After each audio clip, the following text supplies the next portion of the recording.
It's January 1st. That means it's time for your Twin Cities real estate market update. And this is going to be a full year recap for 2021. So we're going to talk about where we started, where we ended, what the market changed, and then I'm going to give you a little bit of my projections of what's going to happen over the next 12 months as well.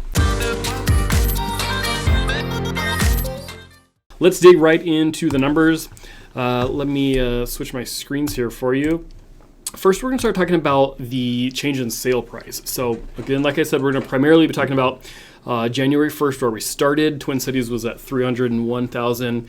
You can see we're up just about 15% there for the year. So that's about where I expected we would be. That's still really, really high. That's a lot more increase than we would like to see overall. We will see that mellow out a little bit over the next month. But generally speaking, the long-term inflation average, we want to be somewhere more around 4%. And so we're exponentially above that. Everyone's wanting to know, well, what's going to happen with prices next year? I've got a whole nother video that I did previously. You can go see on the channel. But we're still expecting that number to go up next year. We are hoping for a market to shift, which I'm going to talk about a lot throughout this video for you. But generally speaking, we're still going to see prices going up. We're also going to see interest rates going up. So that number will be higher next year, but we're just hoping it'll be less. Single digits would be a real blessing.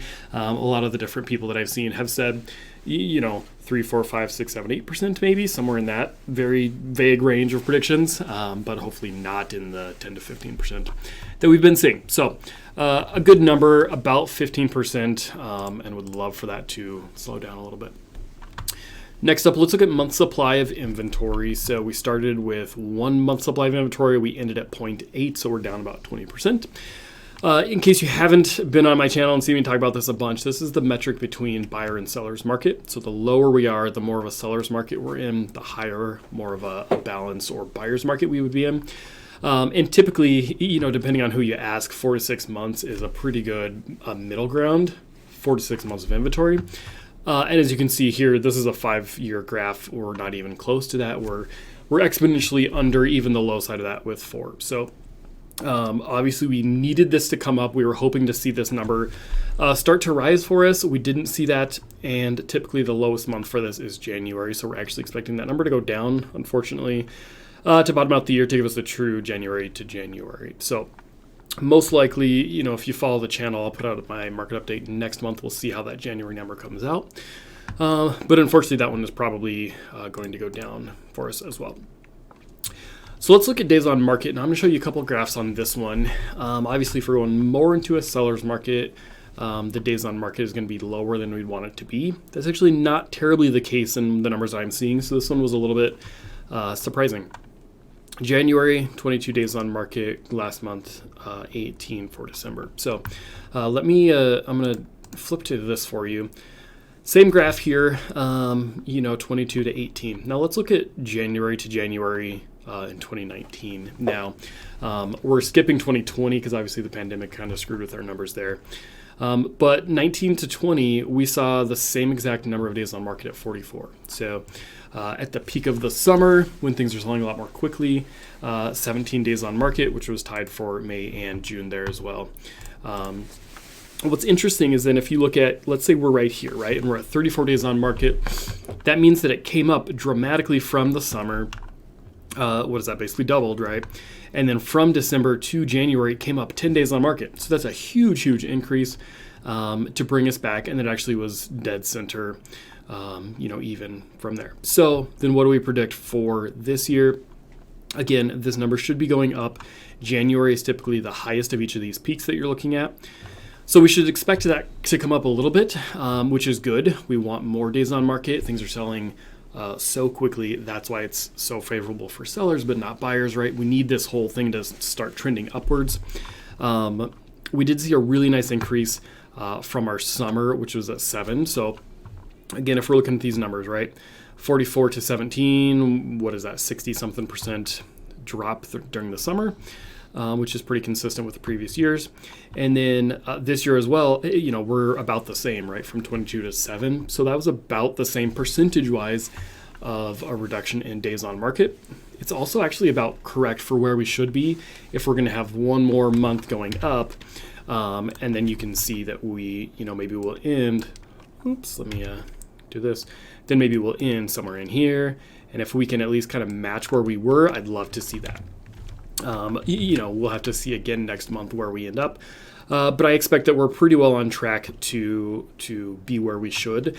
And I would love for January's numbers to be just a little bit higher than where they were when we started the year. So days on market, something that could be a little bit encouraging, and I'm really hoping we still see that one going up. On the flip side, what's not particularly encouraging was our homes for sale. Now, this is the number of homes actively on the market. This isn't the new listings coming in, but what's still present when they record these numbers. Currently, we're down considerably from where we were at, 5,600 to 4,200. Pretty big reduction there, right? We are, again, expecting this number to go down. January is going to be typically the lowest. In the little valleys here, our lowest month will be January. Obviously, with things selling off in December and not getting listed in December, that leaves January the lowest.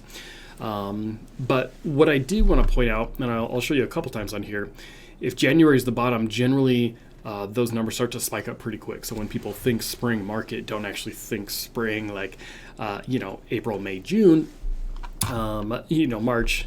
Spring market really does start right after the first of the year. And so we'll see this number reflect low because it's showing December's new listings coming in. There will be very few December listings going in. Therefore, January numbers are low, but then they spike very, very quickly. Something else I thought would be interesting. So this, I'll show you, this is a 5-year graph of number of homes for sale. Let's pull it out to our max, which shows us, 10 or 12. And as you can see, just the overall number of homes for sale is incredibly low. So, we've been seeing this trending down. If and when the market does start to shift, we'll hope to see this coming up. If you've, seen me talking in other videos, I was expecting, or really hoping, I should say, that we would see this number slow down and not keep going. It definitely just dropped even more, and we'll still expect it to go down one more month. So that's not particularly encouraging. As this number has been kind of trending downwards, we need to start to see it trending up. But, as you can see here, it really doesn't happen overnight.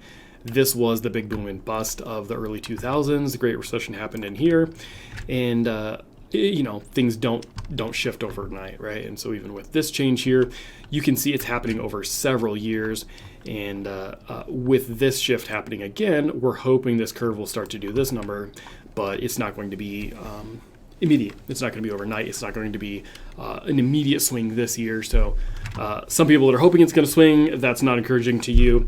But other people that are, I've seen some people that are banking on, well, it's going to change this year, so I'm just going to hold off a year. The reality is prices are going to be higher, interest rates are going to be higher, and so therefore everything is going to be more expensive in a year from now. And so it's just not going to happen overnight, right? So last thing I want to show you, this has actually been the most fascinating thing. I kind of hinted at for you last time. This is the number of showings per listing before that listing goes pending, right?